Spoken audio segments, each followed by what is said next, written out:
అది ఎప్పుడో తెలుసా, ఎప్పుడు పడితే అప్పుడు చేయడానికి వీల్లేదు. త్రయోదశి నాటి సాయంకాలం శివాలయంలో శివలింగానికి పొద్దున్న అభిషేకం అయిపోతుంది కాబట్టి అలంకారం చేసేసి రుద్రాధ్యాయంతో నందీశ్వరుడికి అభిషేకం చేస్తారు.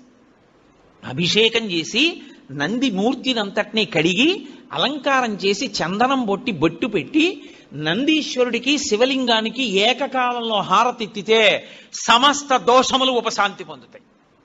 ఒక్క త్రయోదశి నాడే, ఇక ఇంకొక రోజు లేదు దానికి. దోష నివారణార్థం చేసేటటువంటి అభిషేకం నందీశ్వరుడికి ఉంది ప్రదోష వేళలో.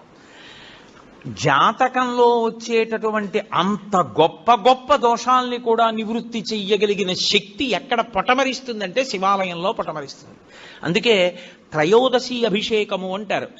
దానికి నంది దగ్గర బయలుదేరి ప్రదక్షిణం చేసి నంది దగ్గరికి రావాలి. దానికి ఒక ప్రత్యేకమైన ప్రదక్షిణ విధానం ఉంటుంది.